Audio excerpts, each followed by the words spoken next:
गोंदिया पोलिसांना घरफोडीच्या मालिकेतील गुन्ह्यांमध्ये मोठं यश मिळालंय। सराईत घरफोडी करणाऱ्या एका आरोपीला अटक करत पोलिसांनी तब्बल 3 गुन्ह्यांचा उलगडा केला असून लाखो रुपयांचे सोन्याचे दागिने जप्त केलेत।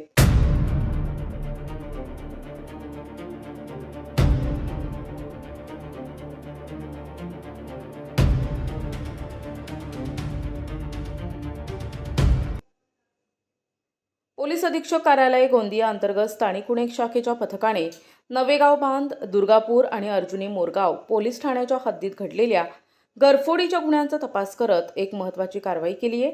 या प्रकरणात पोलिसांनी सुरेश नामदेव कांबळे याला अटक केली आहे। मिळालेल्या माहितीनुसार दिनांक 2 जून 2025 रोजी फिर्यादी आपल्या कुटुंबासह घरात झोपले असताना अज्ञात चोरट्यांनी घरात प्रवेश करून सोन्याचे दागिने चोरी केले होते। या घटनेनंतर संबंधित पोलीस ठाण्यात गुन्हा दाखल करण्यात आला होता। तपासादरम्यान पोलिसांनी गोपनीय माहिती आणि तांत्रिक विश्लेषणाच्या आधारे आरोपीचा शोध घेत त्याला ताब्यात घेतले। सखोल चौकशीत आरोपीने घरफोडीचे गुन्हे केल्याची कबुली दिली।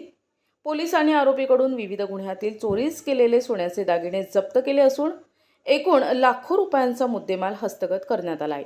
यामध्ये पोलीस स्टेशन नवेगाव बांध येथून अंदाजे 1,58,000 रुपये किमतीचे दागिने, पोलीस स्टेशन अर्जुनी मोरगाव येथून अंदाजे 1,73,575 रुपये किमतीचे दागिने आणि पोलीस स्टेशन दुर्गापूर येथून अंदाजे 2 लाख रुपये किमतीचे असा एकूण मुद्देमाल पोलिसांनी जप्त केला आहे।